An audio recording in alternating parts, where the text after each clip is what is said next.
यह कहानी एक कल्पना है, एक ऐसी दुनिया में जन्मी जहां देवता, राक्षस, जादू और शून्य सब सिर्फ कथा की धड़कन हैं। इसमें दिखाए गए सभी पात्र, घटनाएं और शक्तियां पूरी तरह काल्पनिक हैं। इनका वास्तविक जीवन से कोई सीधा संबंध नहीं। इस कहानी का उद्देश्य केवल मनोरंजन है, इनकी किसी धर्म, संस्कृति, समाज या व्यक्ति की भावनाओं को ठेस पहुंचाना। यदि किसी घटना या चरित्र की समानता वास्तविक दुनिया से महसूस हो तो वह सिर्फ एक संयोग है।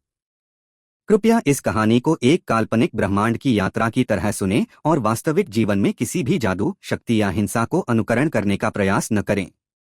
अब आराम से बैठिए, सांसों को शांत कीजिए और चलिए प्रवेश करते हैं इस रहस्यमयी कथा में जहां अग्नि, छाया और शून्य एक नई नीति लिखने वाले हैं। अध्याय 16 देवलोक का पहला पथ।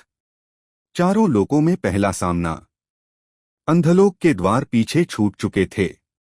उस असीम अंधकार से बाहर निकलते ही अश्वीर, मीरा और आर्या एक ऐसे खाली प्रदेश में पहुंचे जहां हवा भी मानो नई लग रही थी। अंधलोक की ठंड अब भी शरीर के भीतर कहीं चिपकी थी, पर उसके ऊपर एक गर्म, धीरे धीरे उठती चमक सूरज जैसी नहीं, किसी देवत्व जैसी लग रही थी। अंधराज के अंतिम शब्द अभी भी हवा में गूंज रहे थे, भविष्यवाणी में। तुम्हारा नाम लिखा है। अश्वीर की आंखों में अब तूफान से भी गहरा मौन था, जैसे वह बोलता नहीं बल्कि भीतर एक ब्रह्मांड सुन रहा हो। मीरा ने धीमे स्वर में कहा, अब हम कहाँ जाएंगे? आर्या ने ऊपर देखा। वहां एक पतली सुनहरी रेखा आकाश में तैर रही थी, इतनी पतली कि किसी सूत जैसी, पर उसमें से शांत शुद्ध ऊष्मा फैल रही थी। आर्या बोली, देवलोक ने हमारी उपस्थिति महसूस कर ली है। अब हमें स्वयं ही बुला रहा है। मीरा, बुला रहा है या चेतावनी दे रहा है? आर्या का चेहरा गंभीर। देवलोक कभी किसी को नहीं बुलाता, वे सिर्फ यह देखने देते हैं कि कौन उनके पास आने की हिम्मत करता है। अश्वीर और हम जा रहे हैं। आकाश का दर्पण, देवलोक का द्वार। सुनहरी रेखा धीरे धीरे चौड़ी होने लगी। चर एक दीप्तिमान दरार बनी, उसके भीतर सफेद धुंध, हल्के चमकते वृत्त और मंदिर जैसी विशाल उपस्थिति। मीरा ने कदम पीछे खींचा। यह बहुत चमक रहा है। आर्या, सावधान रहना। देवलोक में रोशनी सिर्फ देखती नहीं, निर्णय लेती है। अश्वीर आगे बढ़ा। उसकी आंखों में हल्की सुनहरापन जग रहा था।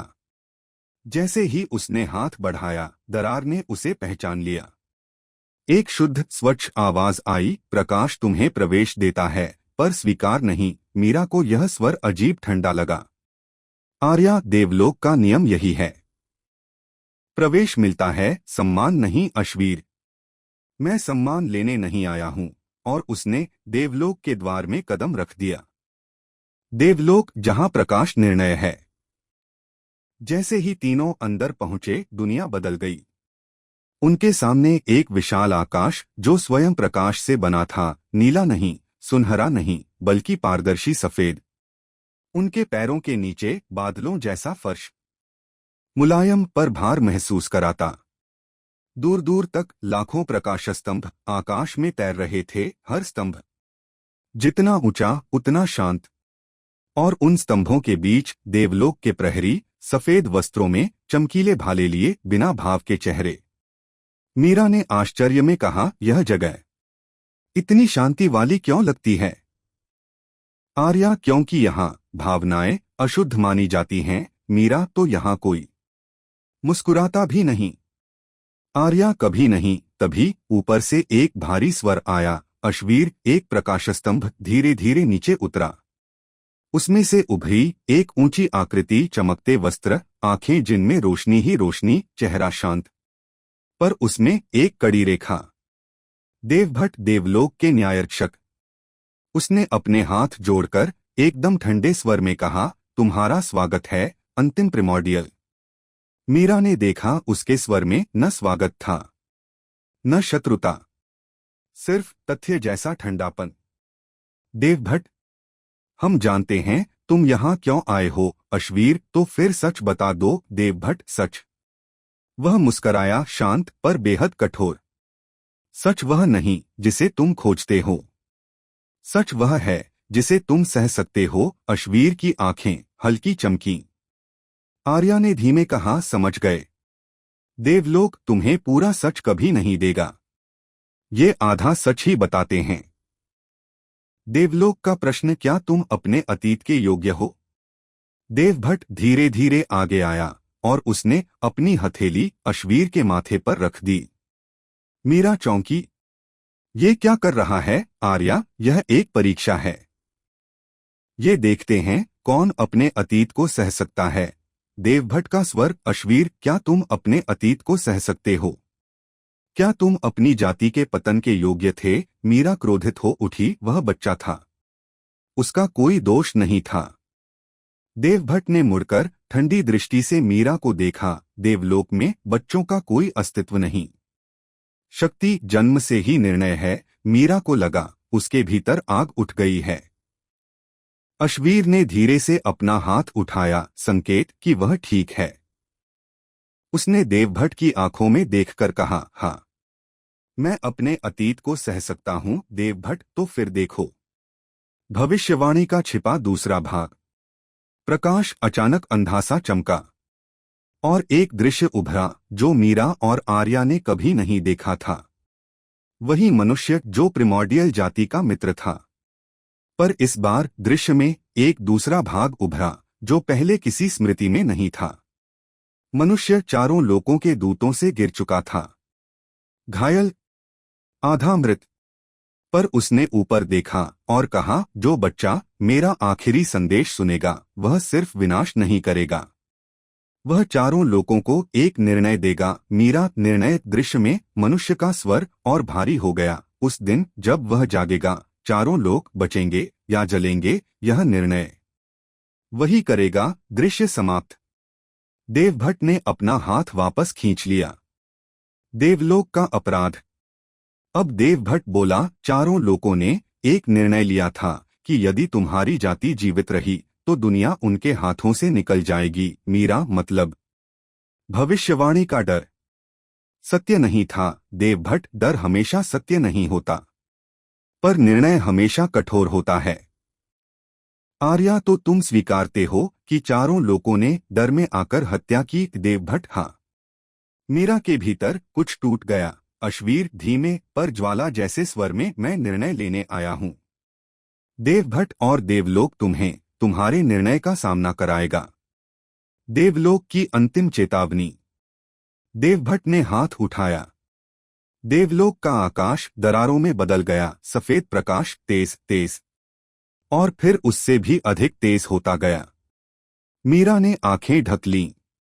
आर्या, यह परीक्षा नहीं, यह चेतावनी है। देवभट्ट, अश्वीर, चारों लोगों का निर्णय तुमसे शुरू होगा और तुम्हारे कारण ही समाप्त भी होगा। उसने अंतिम वाक्य कहा, क्योंकि तुम सृष्टि विनाशक नहीं, सृष्टि निर्णायक हो और देवलोक का प्रकाश तीनों को बाहर धकेल देता है। अध्याय 17। देवलोक का निर्णय पथ। प्रकाश में छिपी छाया का पहला सामना। देवलोक के द्वार से बाहर फेंके जाने के बाद अश्वीर, मीरा और आर्या एक सफेद चमकते मैदान में गिरे जो बादलों जैसा था पर हवा जैसा नहीं और धरती जैसा भी नहीं। यह जगह देवलोक और नश्वर लोक के बीच का निर्णय पथ कहलाती थी। यह वह स्थान था जहां देवलोक अपनी पहली परीक्षा देता है, यह तय करने के लिए कि कोई प्रकाश के योग्य है या अयोग्य। आर्या धीरे से उठी। उसकी सांस भारी थी। हम इस पथ पर हैं। अश्वीर, लगता है देवभट्ट ने हमारे लिए नियम तय कर दिया है। मीरा घबराकर बोली, कौन सा नियम? आर्या ने धीरे कहा, देवलोक से सत्य पाने से पहले हर यात्री को निर्णय पथ पार करना पड़ता है और यह पथ स्वयं प्रकाश का न्याय करता है। मीरा, मतलब? यह रास्ता ही हमें परखेगा। अश्वीर, हाँ। और तभी हवा में हल्की सी चमक उठी। सफेद धुंध के भीतर एक आकृति उभर रही थी। निर्णय पथ का पहला प्रहरी, चेतना की मूर्ति। धुंध हटने लगी और उसमें से एक विशाल चमकीला स्तंभ उभरा। मानव जैसी आकृति पर बिना चेहरा, सिर्फ प्रकाश का मुखौटा। इस आकृति ने बिना मुंह के एक गूंज पैदा की। पहली परीक्षा। हृदय की सत्यता, मीरा की धड़कन तेज हो गई। आर्या, यह चेतना की मूर्ति है। यह तुम्हारे भीतर का सच देखती है। झूठ बोलने पर यह हमला करेगी। मीरा डर गई। हमने झूठ थोड़ी बोला है आर्या, लेकिन डर भी एक झूठ है, और भीतर दबे हुए विचार भी झूठ बन जाते हैं। अश्वीर आगे बढ़ा। प्रकाशरूप ने प्रश्न किया, अश्वीर, क्या तुम शक्ति चाहते हो? मीरा और आर्या दोनों ही यह सुनकर हड़बड़ा गईं।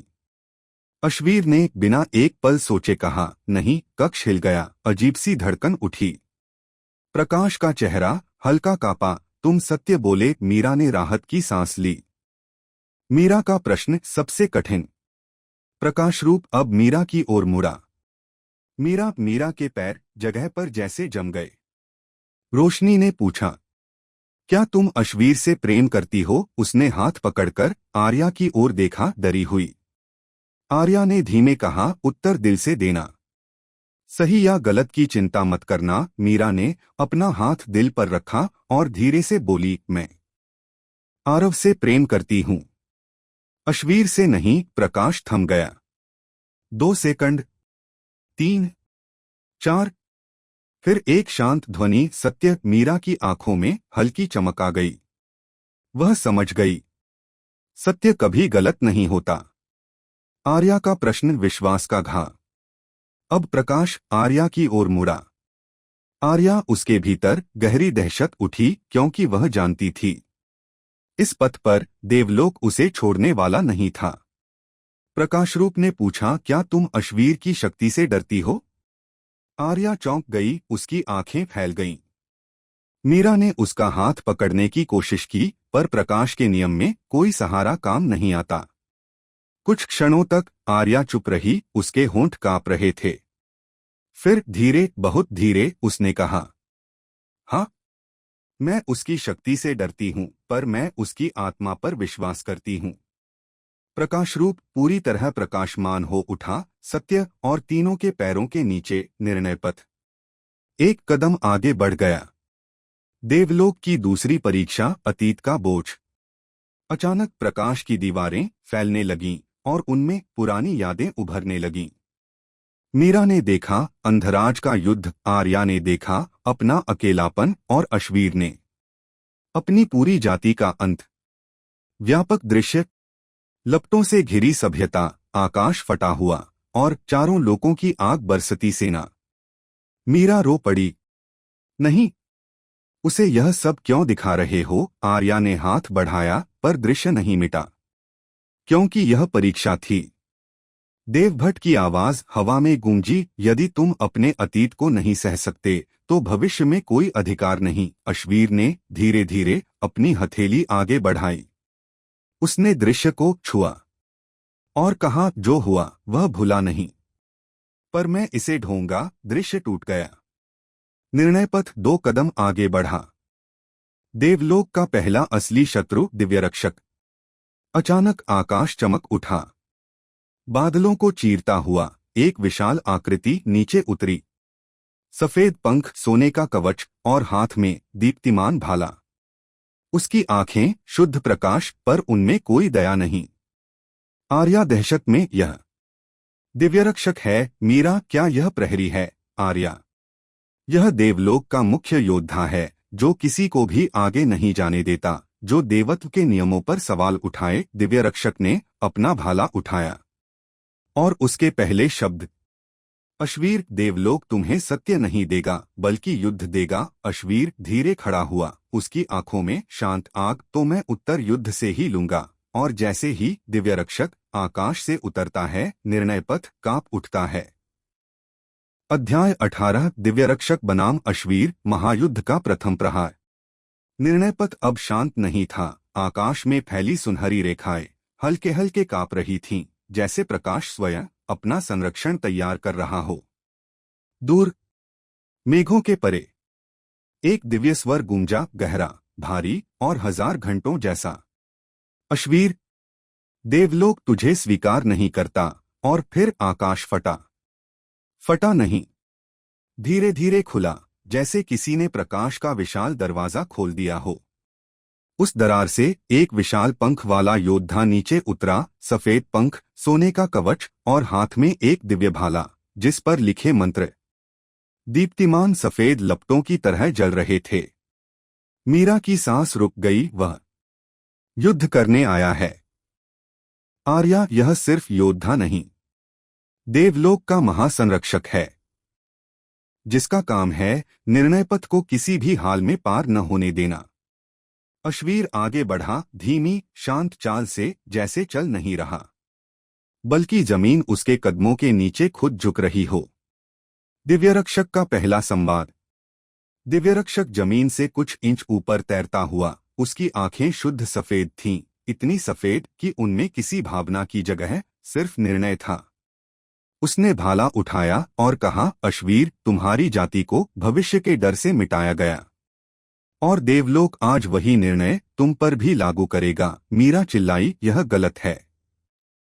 आरव निर्दोष है। दिव्यरक्षक ने धीरे से सिर झुकाया। निर्दोषता और शक्ति दोनों एक साथ नहीं रह सकते। अश्वीर, धीमे स्वर में, मैं निर्दोष नहीं हूं। मीरा हिल गई, पर अगले ही पल अश्वीर की आवाज, ब्रह्मांड जितनी शांत, मैं सच हूं। पहला प्रहार, प्रकाश का भाला। दिव्यरक्षक ने आकाश की ओर भाला उठाया। भाला चमक उठा, चमक नहीं, पूरी तरह सफेद सूर्य में बदल गया। आर्या चिल्लाई, अश्वीर, यह भाला पूरी घाटी को भेद सकता है। और भाला नीचे गिरा। गिरा नहीं, टूटा, जैसे प्रकाश का उल्का। हवा में हल्की कंपन, सब कुछ सफेद। और फिर धा, एक विशाल सफेद विस्फोट निर्णय पथ को चीरता हुआ सीधे अश्वीर पर आ गिरा। मीरा की चीख निकल गई। आर्व, धूल, प्रकाश और विस्फोट में कुछ भी दिखाई नहीं दे रहा था। कुछ क्षण भारी और लंबा मौन, और फिर धुएं के बीच एक आकृति उभरी। अश्वीर, पूरी तरह स्थिर, बिना एक खरोंच। दिव्यरक्षक की आंखों में पहली बार एक हल्की चिंगारी कापी। अश्वीर ने कहा, यह तो केवल प्रकाश था, मैं प्रकाश को नष्ट करता हूं। अश्वीर का पहला प्रहार, हवा का तिरस्कार। अश्वीर ने अपनी उंगलियों को हल्का सा मोड़ा, बस इतना। हवा में हल्का कंपन उठा। मीरा ने देखा जैसे आसपास की धुंध धीरे धीरे चक्र बनाकर अश्वीर की उंगलियों के इर्द गिर्द घूम रही हो। दिव्यरक्षक ने भाला फिर उठाया, पर बहुत देर हो चुकी थी। अश्वीर ने बस अपनी उंगली हल्की सी आगे बढ़ाई और हवा फट गई। धुसशट, एक अदृश्य लहर दिव्यरक्षक से टकराई, इतनी तीव्र कि उसका पूरा शरीर कई मीटर पीछे फेंका गया। उसके पंख थरथरा उठे, भाला कांप गया। मीरा डरी नहीं, केवल चौंकी। आरव, यह तुमने कैसे? आर्या, यह प्रिमॉर्डियल वायुचक्र है, जो हवा को नहीं, निर्णय को चीरता है। प्रकाश और विनाश की टक्कर। दिव्यरक्षक अब क्रोध में था। उसकी आवाज अब भारी, अश्वीर, तुम अपनी जाति का अभिशाप हो। अश्वीर, मैं अपने भाग्य का निर्णय हूं। और दिव्यरक्षक ने अपनी पूरी शक्ति मुक्त की। आकाश में सैकड़ों सफेद चक्र, हर चक्र एक सूर्य जैसा। मीरा, यह सारे हम पर गिरेंगे। आर्या, नहीं, केवल एक पर। उसने अश्वीर की ओर देखा। उसे और चक्र गिरे, सफेद तूफान की तरह। अश्वीर ने आंखें बंद कीं। एक पल, दो पल, तीन, और उसने कहा, विनाश सत्य, जागो। आकाश पूरी तरह सुनहरी आग में बदल गया। चक्र एक एक कर हवा में जलने लगे। सूरज जैसे चक्र सुनहरी चिंगारियों में टूटते गए, जैसे कोई एक एक तारा बुझा रहा हो। दिव्यरक्षक की आंखें फैल गईं। यह शक्ति, अश्वीर, यह शक्ति नहीं, यह निर्णय है। अंतिम टकराव, निर्णय पथ का हिलना। दिव्यरक्षक ने अपना विशाल भाला दोनों हाथों से पकड़ा। उसकी आवाज, अश्वीर, देवलोक तुम्हें स्वीकार नहीं करेगा। अश्वीर, तुम्हें नहीं, मुझे सत्य चाहिए। दोनों आगे बढ़े। भाला और विनाश लहर एक दूसरे से टकराए। निर्णय पथ फट गया। आकाश कांप उठा। बादलों में छेद पड़ गए। रोशनी डगमगा गई। मीरा और आर्या दोनों पीछे फेंक दी गईं। और फिर एक विस्फोट भीतर से उभरा। शांति। धीरे धीरे धुंध हटी। दिव्यरक्षक घुटनों पर था। भाला टूट चुका था। उसकी पंख चीर गए थे। उसकी आंखों में भय नहीं, सम्मान था। उसने सिर झुका दिया। अश्वीर, तुम निर्णय पथ के योग्य हो। मीरा की आंखों में चमक आ गई। आर्या ने हल्की मुस्कान दी और अश्वीर धीरे से मुड़ा। अब मुझे देवलोक सत्य देगा। निर्णय पथ का अगला द्वार अपने आप खुल गया।